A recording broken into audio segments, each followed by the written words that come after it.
Terminamos con la cuarta ponencia que nos va a impartir don Óscar Lavín y que lleva por título Vocación bautismal, presencia pública y equipos apostólicos. Don Óscar Lavín es el vicario episcopal para la evangelización, como todos o casi todos ustedes saben, y además ejerce de párroco en las parroquias de Camargo, Revilla de Camargo y Escobedo de Camargo. Es santanderino, de 1977 y sacerdote diocesano desde el año 2004. En sus estudios es bachiller en teología en el Seminario de Montecorbán y posteriormente se trasladó a Roma para realizar la licenciatura en teología dogmática en la Pontificia Universal Universidad Gregoriana. Es conciliario del Centro de la Asociación Católica de Propagandistas de Santander actualmente, y cuando uno bosqueja por internet la vida de don Óscar Lavín, pues ve desde hace muchos años mucha vinculación, sobre todo también en sus escritos, sus artículos, sus ponencias, algunas conferencias, con este mundo que también nos va a poner hoy encima de la mesa, que es el papel de los católicos, de los cristianos, en la vida pública, en la vida de la política, etcétera, etcétera. Así que, mejor que él, nadie seguramente para podernos iluminar en esta tarde. Don Óscar. Bueno, pues muchas gracias, José María. Yo siempre que tengo que hablar a esta hora, de las veces que me ha tocado en alguna vez hablar a esta hora tan de siesta y con esto detrás, no de soñar, me acuerdo yo de Lola Flores, fíjate, de Lola Flores me acuerdo yo. No sé si recordáis cuando su hija Lolita se iba a casar, que había toda la gente, ¿no? Ahí en toda... que no la dejaban entrar, ¿no? Y cogió aquel micrófono con ese carisma que ella tenía y decía que si me queréis, irse. Bueno, pues a mí me sale aquello de si me queréis, no dormirse, ¿eh? No dormirse, si me queréis. Bueno, vamos a soñar. Después de las tres intervenciones de don Arturo y de Elisa, que han sido, pues, yo creo que tres intervenciones muy positivas para esto que traemos entre manos, que es la aplicación del sínodo. Don Arturo con esa pasión de lo que supone el encuentro y la fe como realidad viva en nosotros, y después Elisa con toda la conversación en el espíritu y lo que supone esta cultura sinodal, ¿no? Hoy yo quisiera empezar por una cosa que decía Elisa que es muy importante, que es el bautismo. Es una cosa a la que tenemos que volver siempre. Sobre todo porque la mayoría de los que estamos aquí somos cristianos de tradición, de tradiciones por costumbre. Y quizás hemos tenido que hacer un proceso más o menos consciente de llegar a un cristianismo de conversión, un cristianismo donde ha pasado a ser experiencia el encuentro con Cristo y eso ha empezado a madurar en nosotros, ¿no? Por eso el bautismo es una piedra fundamental en este camino sinodal que seguimos avanzando y que con la conversación en el Espíritu queremos llevar adelante. Voy a traer aquí este nombre, Guillermo Rovirosa, y Tomás Malagón, que está ahí a su derecha, que son los fundadores de la UAC. El gran inspirador es Guillermo Rovirosa y hoy está en proceso de beatificación, ya se ha concluido su proceso en Madrid, en la diócesis de Madrid, y ya está su proceso en Roma. A mí siempre me llama la atención esta frase que tiene Guillermo Rovirosa, que es importante para nosotros, y es: ¿el cristianismo no es una cosa más en la vida?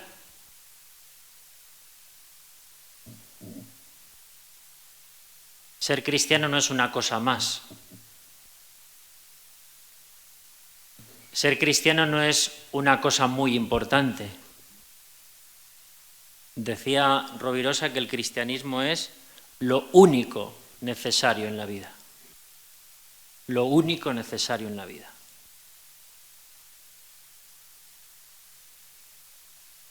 Él muere en 1964, entonces en esa época del concilio se empezaba a hablar, y antes se empezaba a hablar del compromiso que los laicos tenían que tener en la vida de la sociedad. Y él escribió un libro un poco cachondeándose de aquella teología, de la teología del compromiso temporal, que lo llamó Compromiso Bautismal. Porque para Rovirosa todo estaba en el bautismo. Y entonces lo que había que hacer era escarbar en el bautismo, desarrollar el bautismo, ampliar el bautismo, lo que supone el bautismo. Por eso, en el título de la charla, esta es la pieza fundamental. Nuestra pieza fundamental es el bautismo. Entonces voy a poner este gráfico para que nos ayude un poco. Voy ahora a leer despacio un poco y así recordamos las renuncias que hacemos en el bautismo. No sé si os acordáis las renuncias que hacemos en el bautismo, pero voy a hacer las largas, porque hombre, las largas siempre tienen más enjundia, ¿no? Entonces se nos pregunta ahí, ¿renunciáis a Satanás? Bueno, espera, que esto tiene su aquel. Si vamos a la etimología de Satanás, Satanás es lo que se opone a Dios. En todos nosotros hay una parte de nosotros que se opone a Dios. Y entonces va concretando, ¿no? Al pecado como negación de Dios. Si renunciáis a Satanás, esto es, al pecado como negación de Dios, al mal como signo del pecado en el mundo, al error como ofuscación de la verdad, a la violencia como contraria a la caridad y al egoísmo como falta de testimonio del amor, sí renunciamos. Y sigue diciendo, ¿renunciáis a sus obras? Obrar es hacer. Entonces lo que se opone a Dios en nosotros tiene una actuación en nuestro corazón. Por eso hemos puesto ahí ese dibujo que es como nuestra bondad natural venida del Creador, nuestra naturaleza creada por Dios, que la ha insuflado de su amor y de su bien, está herida por el pecado. Hay una división en nosotros. Y entonces las renuncias empiezan a nombrar lo que existe en nosotros de oposición a Dios. Y entonces Satanás tiene sus obras, actúa en el corazón y dice, ¿renunciáis a sus obras? Que son nuestras envidias y odios, nuestras perezas e indiferencias, cobardías y complejos, tristezas y desconfianzas, materialismos y sensualidades, injusticias y favoritismos, y nuestras faltas de fe, de esperanza y de caridad. Sí renuncio. O casi que podríamos decir, estas obras se pueden resumir en los 7 pecados capitales. ¿Y cómo se descubren los pecados capitales? Pues nos los descubren los monjes del desierto, que cuando Constantino dio la orden de libertad de cultos y Teodosio dio la religión oficial del cristianismo en el Imperio Romano, hubo muchos hombres y mujeres que se fueron a los montes y a los desiertos a pasar horas de silencio con poca comida y meditando la Escritura. Y entonces descubrieron en el silencio y en la Escritura que en su corazón anidaban los 7 pecados capitales, capis capitis, cabeza, las 7 fuerzas de esas obras que hace el que se opone a Dios en nosotros y que podemos decir que son la soberbia, la envidia, la pereza, la lujuria, la avaricia, la ira y la gula.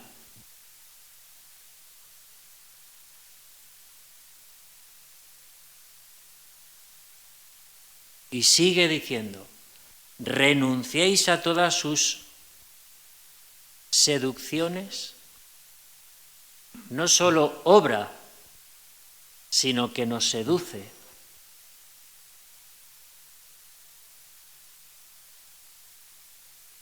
Renunciéis a las seducciones como pueden ser creeros los mejores, veros superiores, estar muy seguros de vosotros mismos, creer que ya estáis convertidos del todo.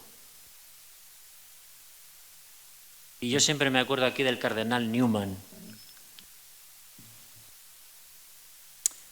converso del anglicanismo al catolicismo, hecho doctor de la Iglesia por Benedicto XVI. Decía el cardenal Newman, la obra maestra, como dicen los italianos, el capolavoro, la obra maestra del diablo es la buena conciencia. Cuando has llegado un poco al convencimiento de que estás convertido del todo, que no necesitas conversión, que ya eres más o menos bueno por encima de la media y para qué apretar tanta lucha interior, esa es la obra maestra del diablo en ti.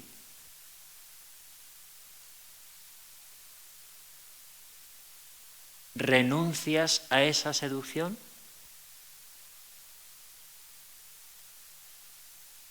Y ahora ya se complica la cosa. Última seducción. ¿Renuncias a quedarte en las cosas, en los medios, en las instituciones, en los métodos, en los reglamentos y no ir a Dios? Y entonces ahora hay que mirar a vuestra derecha ese círculo que pone estructuras. Porque esas son todas las instituciones en las que nos movemos en la vida. Yo, cuando voy a dar clase al colegio, entro en una institución.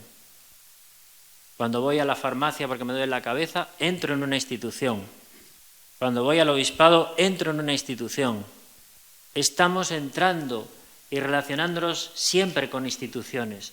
Cuando estoy en mi familia, estoy en una institución. Y las instituciones tienen medios y reglamentos y normas y leyes y costumbres. Y la seducción es quedarse en eso y no ir a Dios.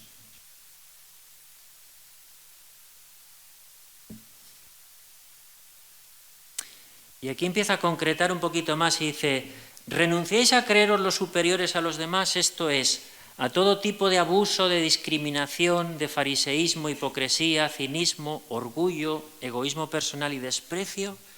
Sí, renuncio.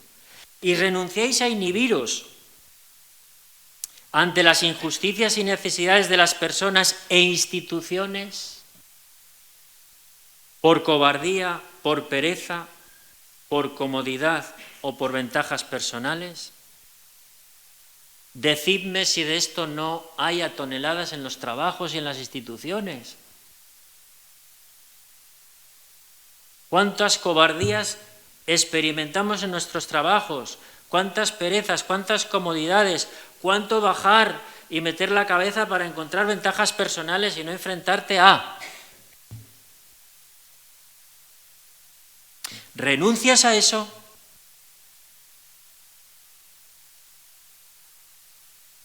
¿A inhibirte en las injusticias contra las personas y contra las instituciones? Sí, renunciamos.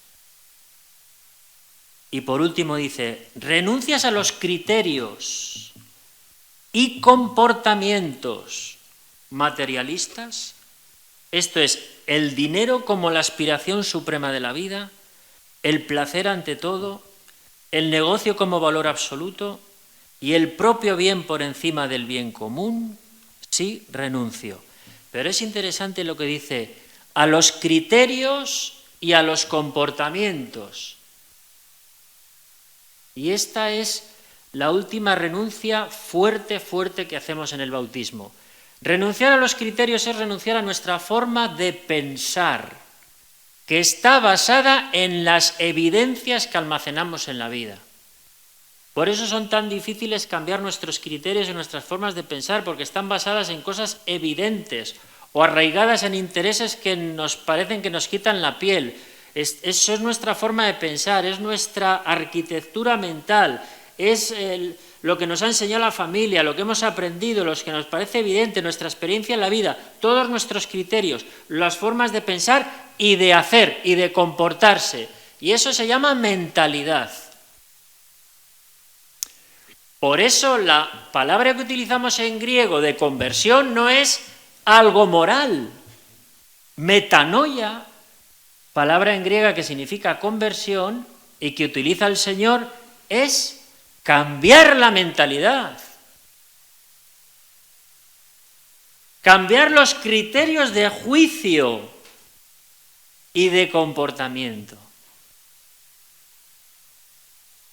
Luego hay como 3 luchas.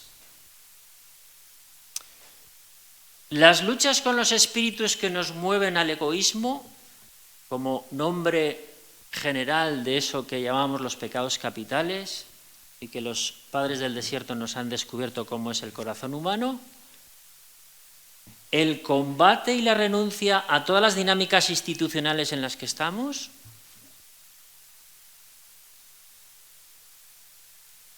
Y la conversión de nuestra mente, de nuestra conciencia. Entonces dice Rovirosa, ya está. ¿Para qué tenemos que empeñarnos en decirnos que hay que actuar en el mundo y hay que ser cristianos en el mundo y estar en el mundo? No.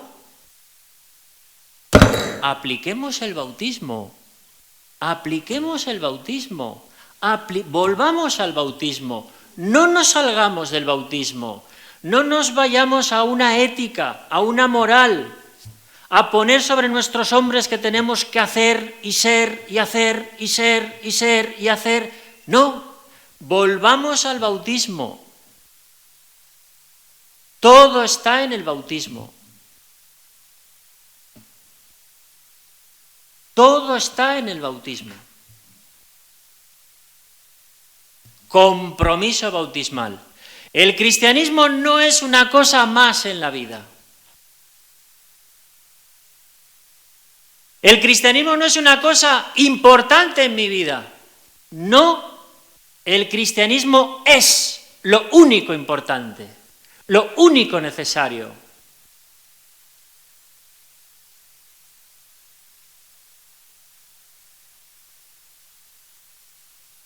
Por eso yo de lo que más conozco es, Rovirosa es radical en esto, ¿no? Es el hombre que se toma en serio el bautismo y la conversión a Jesús de Nazaret que el bautismo supone.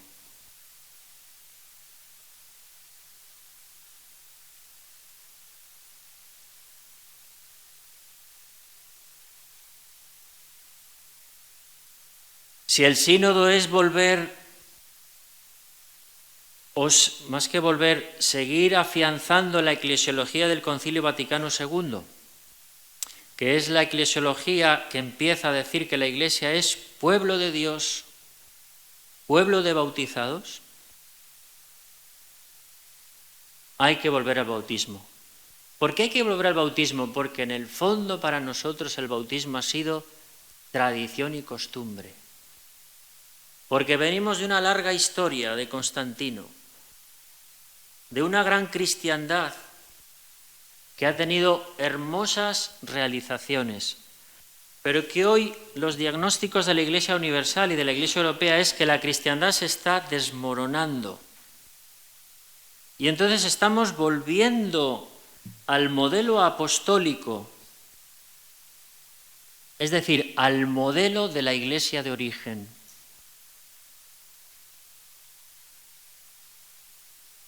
¿Y eso qué supone?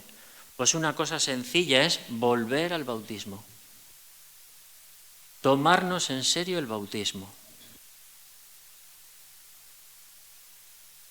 Yo en mi experiencia personal quise ser cura sin darme cuenta de que estaba bautizado.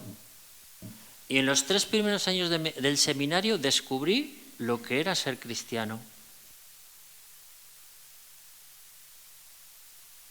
Porque era un chaval de pueblo que había sido cristiano por costumbre. Entonces hay que volver al bautismo. Es lo único necesario, es lo único importante.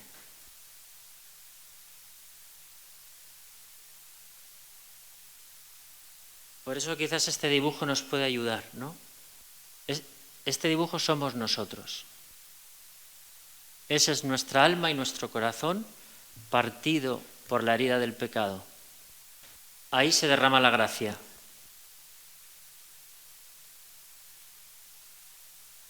Entonces, ¿cómo es nuestra vida de bautizados? Un combate. Esta es la palabra. Nuestra forma espiritual de vivir el cristianismo es el combate, porque dentro de nosotros hay un combate entre los impulsos de la gracia y la herida del pecado. Nada tiene que ver con la moral, ¿eh? No estoy hablando de las cosas que hacemos mal. Antes de mi libertad, antes de que yo decida, antes de la moral, antes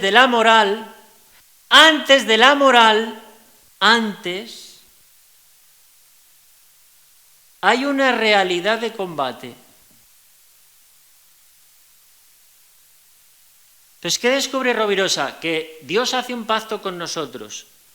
Dios dice: Óscar, yo te amaré y estaré contigo siempre, y no habrá nada ni nadie que separe ese amor de ti.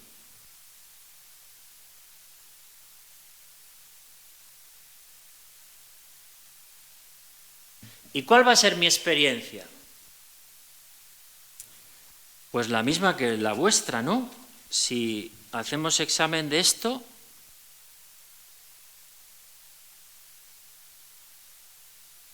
pues aparece la traición. ¿Cuántas veces traicionamos? ¿Cuántas veces dejamos al que se opone a Dios que se haga realidad en nuestra vida? ¿Cuántas veces sus obras nos tumban? ¿Cuántas veces nos seduce y caemos? ¿Cuántas veces nos creemos los mejores? ¿Cuántas veces las instituciones nos meten en conflictos de conciencia, nos aumentan los miedos, nos atenazan, nos meten entre si familia o dinero, familia o trabajo, trabajo o familia, qué sé yo? ¿Cuántas veces? ¿Cuántos bandazos? ¿Cuántas veces nuestra mentalidad nos traiciona y no nos hace ver la vida como Dios la ve? ¿Qué aporto yo al trato con Dios? Pues mucha traición. Y entonces aquí viene la gracia que sobreabunda. Nada separará el amor de Cristo de cada uno de nosotros. Por eso el cristianismo es, decía Bernanos, es todo gracia.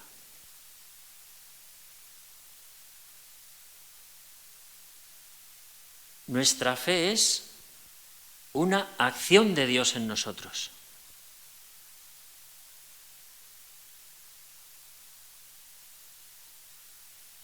Que nos va abrazando en este combate y en estas traiciones. Por eso Rovirosa decía una cosa muy bonita, dice: ¿quién sabrá si un grupo de traidores, si un grupo de bautizados que se saben traidores, que quieren superar la traición, que hacen una vida penitente, militante de superar esa traición, dice él, puede girar el rumbo de este mundo.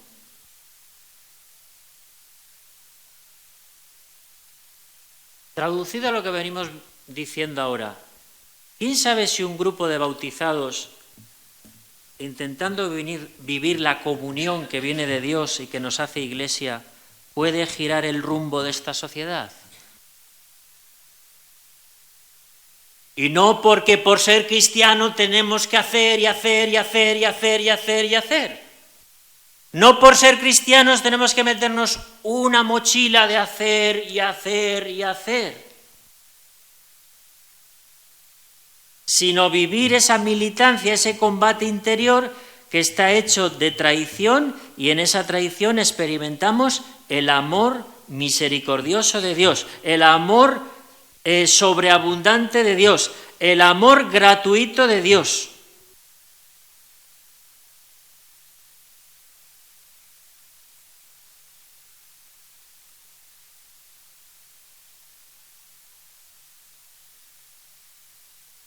Entonces nos decía estos días Elisa, cuando entremos a conversar en el Espíritu, que seamos conscientes que en nosotros está el Espíritu de Dios, está el amor de Cristo. Si queréis ya más completo, para decirlo todo, está la Santísima Trinidad.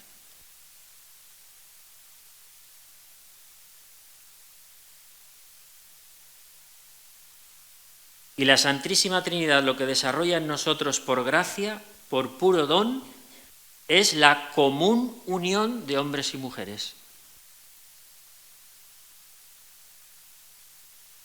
La Iglesia. Una común unión, una comunidad.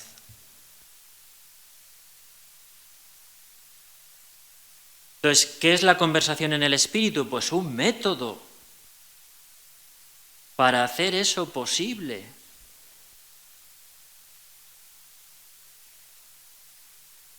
Por eso decía ayer una cosa ya muy bonita, y es que cuando apliquemos la conversación en el Espíritu nos vamos a hacer daño. ¿Y por qué nos vamos a hacer daño? Por nuestras envidias y odios, por nuestras perezas e indiferencias, por nuestras cobardías y complejos, por nuestras envidias, perezas, soberbias. Porque también en esa conversación va a entrar a conversar Satanás y sus seducciones y el espíritu. Esto es lo apasionante del tema.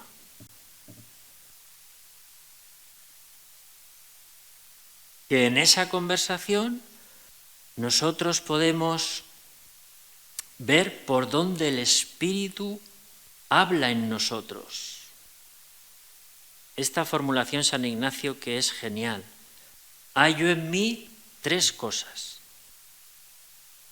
Lo propio mío, lo de Óscar, que es interesante, que no es lo de María, ni lo de Pablo, ni lo de Álvaro, es lo mío. Y lo mío es propio. Si tú no lo aportas, Óscar, nadie lo aportará.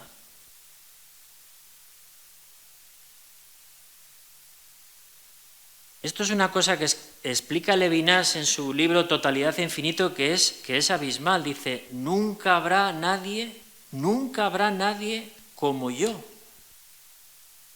Cada persona es única e irrepetible. Es un trozo del misterio de Dios, único e irrepetible.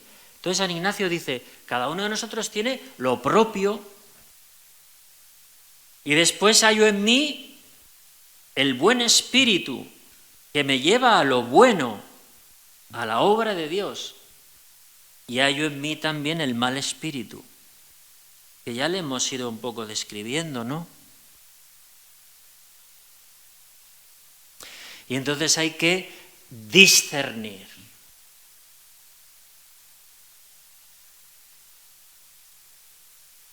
Por eso la conversación en el Espíritu tiene que haber primero una disposición personal a ejercitar el bautismo.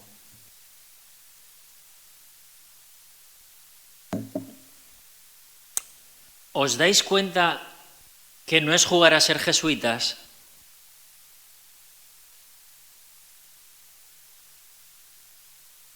Que lo que se trata es de vivir el bautismo.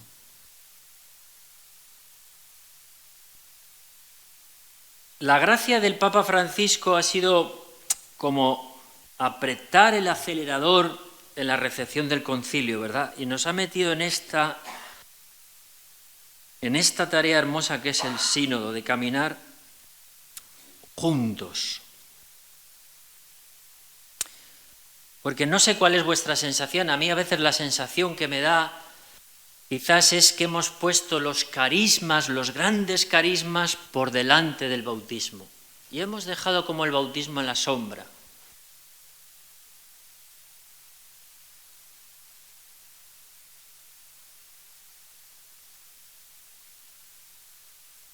¿Cuánto de Santa Teresa tiene de bautismo y cuánto de carisma carmelitano? Esta es la pregunta. ¿Y cuánto en San Ignacio? ¿Y cuánto en las grandes corrientes espirituales que nos han llevado por estos hermanos que siempre se lanzan en la avanzadilla, que son las grandes órdenes religiosas, los carismas de la consagración, ¿no? O esto que en los primeros siglos se decía que la vida consagrada era superior.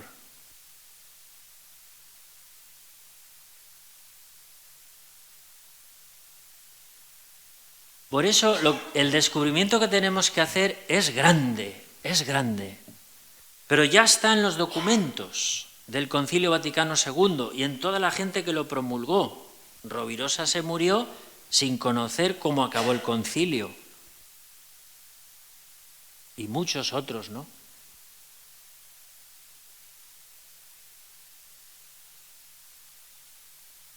Entonces, pueblo de Dios, bautismo, caminar juntos, sínodo. ¿Y cómo caminamos juntos? Con un método común.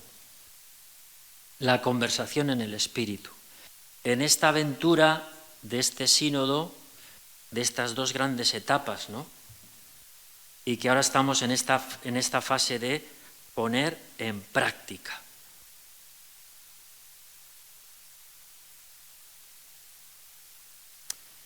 Entonces, vamos a cortar.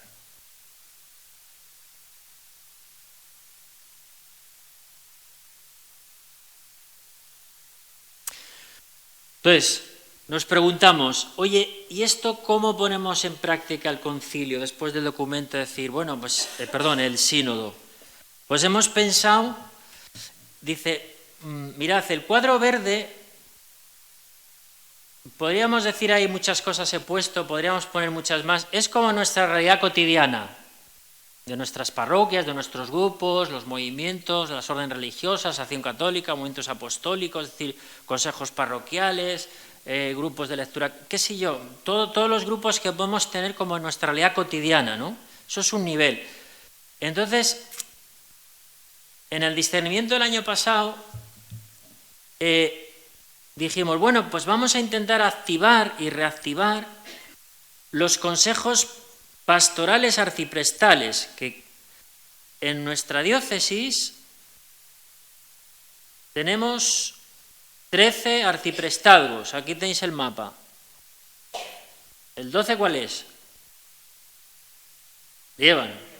El 13, el 6, Carte, Reocín, Corrales, Santillana. El 5, el pueblo de Torlavega, perdón, la ciudad de Torlavega. Ya empezamos ya. Es que os veía un poco yo ahí dormidos. El 4, Piélago, Santa Cruz de Bezana. El 3 es el mejor, Camargo y Astillero. El 2 es la parte esa que rodea Santander. El 1 Santander, Santos Mártires. El 9, Pues bien grande también, toda la costa, no Jargoños, hasta San Roque Riomiera. El 8, Villacarriedo, Villazufre. El 7, toda la parte reinosa. Y bueno, Molledo, Anievas, Tosa. El 10, muy interesante el 10, ¿eh? Muy interesante el 10. Y Mena. Y el 11. Bueno, 13, ¿no? Entonces, 13 consejos pastorales arciprestales. Entonces, activar los consejos.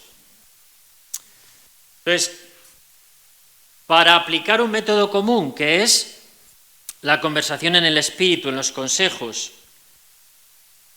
que esos consejos también puedan trabajar con toda la realidad concreta de las zonas, que es el cuadro verde, ¿no?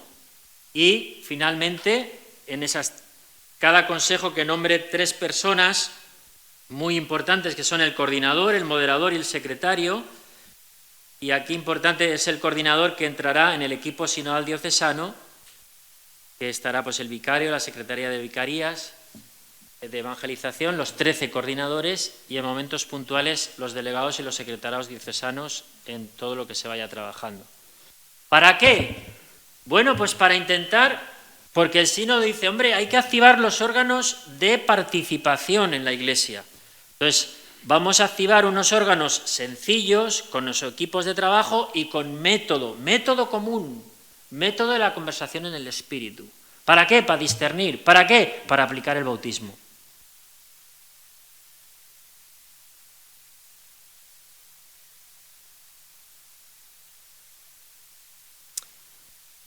Y en estas estamos, en este camino que no sabemos muy bien por dónde tirar muchas veces, pero sí que con estas cosas podemos como caminar con muletas, ¿no? Y a ver cómo andamos. Por eso digo que hay que soñar. Hay que soñar. Y en ese sueño hemos empezado el año pasado también un proceso de decir, vamos a hacer unos equipos apostólicos, discípulos y misioneros. Pues, ¿esto por qué? Bueno, pues porque en nuestra diócesis, en esa Cantabria y Mena de 13 arciprestazgos, vamos a ser muy pocos sacerdotes.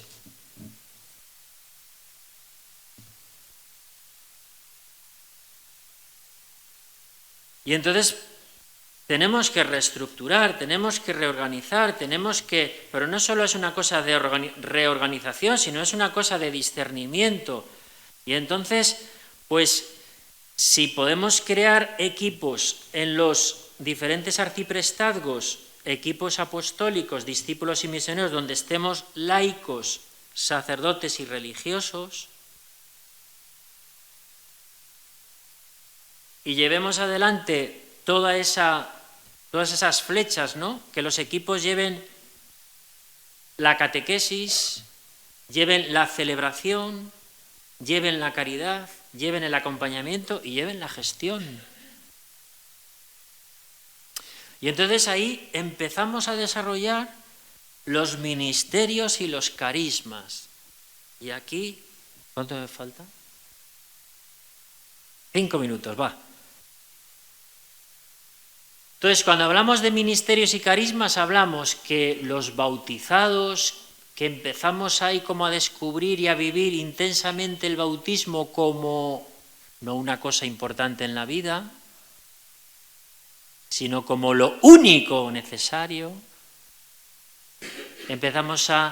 puede haber gente que empieza a descubrir que el bautismo le lleva y empieza a sentir un carisma, un impulso de Dios, que lo va discerniendo en la Iglesia, en la conversación, en las necesidades, en el lugar en el que está, porque vive en Soba, o porque vive en Revilla, o porque vive en Santander, y entonces el discernimiento se hace sobre tiempos y lugares, sobre nuestra realidad concreta, y entonces empezamos a descubrir que hay ministerios,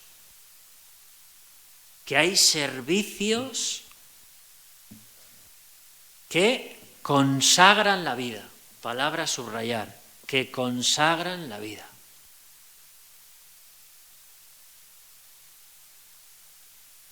Bueno, yo es que doy catequesis, barro la iglesia y si me piden que cuide las velas y tal, pues voy a cuidar las velas y echo una mano a lo que haga falta, porque entonces, pues en una iglesia sinodal podemos ayudarnos todos a decir, esos son tareas. Vives el bautismo dentro de la iglesia con una hermosa generosidad, pero en tareas. Piensa si estás llamado al ministerio. Que por ahora hay lector, acólito, catequista, está formando ahora, y el documento final del sínodo dice una cosa muy interesante, que hay que poner a experimentar otro, el ministerio del acompañamiento y la escucha, que no hay ni documento. Pero es una cosa bonita que dice el documento final. Experimenten las iglesias locales ese camino. ¿Y qué es experimentar? Una cosa que decía Rovirosa muy bien. Rovirosa siempre que se sentaba y le empezaban a poner proyectos y proyectos, después de decirle, mira, es que vamos a hacer esto y tal, y nos hacemos no sé cuánto tal, cerraba los libros y decía, ¿y esto quién lo va a hacer? ¿Quién? La persona. Si el problema no es el proyecto, si ahora le das al ChatGPT y te hace 17 hermosos programas pastorales con líneas de acción, el problema es quién. ¿Esto quién lo va a hacer? Entonces ese quién es un discernimiento que tenemos que hacer. Por eso los equipos apostólicos que hemos tenido otros encuentros el curso pasado es como, bueno, ¿cómo hacemos esto? ¿Cómo discernimos? ¿Cómo hacemos que la gente se encuentre y vayamos formando y vayamos mostrando, oye, pues yo vivo esto, pues es importante formarse aquí, pues está. Y poder descubrir si en ese proceso hay alguien que se siente llamado al ministerio, es decir, a consagrar la vida 24 horas del día, toda la vida. Porque no pensemos que eso es para monjas y religiosos. El bautismo exige consagrar la vida. El bautismo exige consagrar la vida.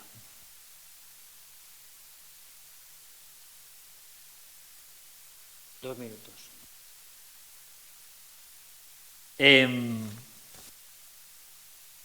Presencia pública. No sé si con este dibujo. Otro gran reto, la presencia pública. Porque mirar, en ese círculo negro está como la vida del laico, ¿no? Entonces, hay una fase, o sea, yo siempre lo llamo como los quesitos, ¿no? Hay una parte de nuestra vida que es la familia. Hay otra parte que es, porque claro, para nosotros el bautismo es muy importante. No siempre es lo único necesario, pero es muy importante. Entonces vamos a la iglesia y nos comprometemos en la iglesia, en la parroquia, en el movimiento, en la orden religiosa. Después ahí hay que dejar un poco al ocio, porque claro, el ocio, un poco de desagüe. Y después está la tierra inexpugnable, que es el trabajo, que si os ponéis a pensar es la mayoría de nuestro tiempo. Entonces ahí el trabajo pues es una gran fase de nuestra vida, ¿no?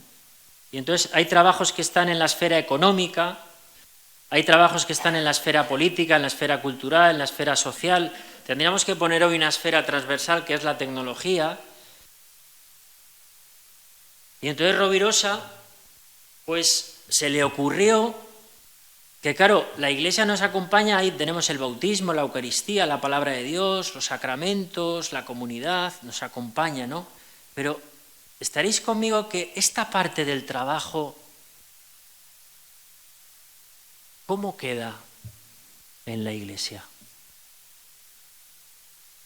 Diría Rovirosa, ¿dónde se revisa? ¿Dónde nos podemos juntar a decir cómo llevas la institución de tu trabajo? ¿Cómo llevas las renuncias a las injusticias contra las personas y las instituciones, por las cobardías, la pereza, la comodidad, las ventajas personales? ¿Cómo tienes tú los criterios y los comportamientos? El dinero, el placer, el negocio, el bien por encima propio, por encima del común. ¿Cómo vives eso? ¿Qué conflictos de conciencia tienes? ¿Qué te tienes que tragar para que te den el pan? Porque hay que tragar. Ah, yo no trago. Pues al paro. ¿Y qué haces en el paro?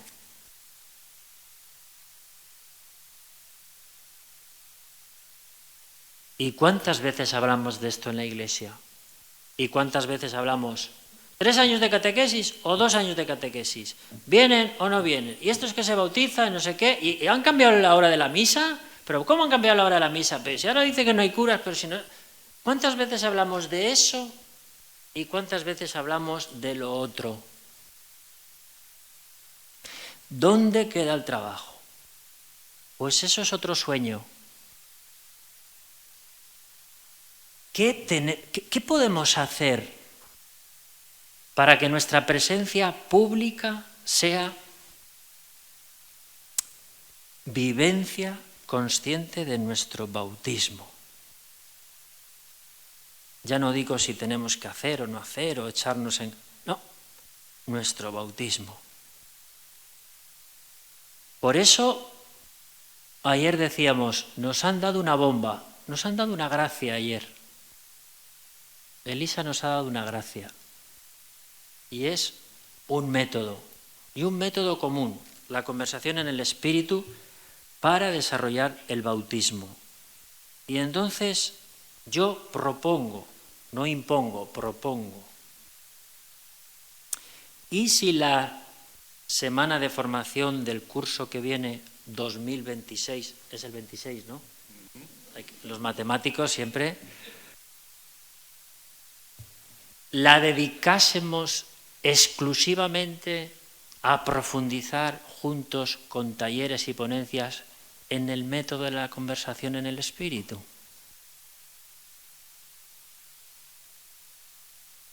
Hasta aquí puedo hablar.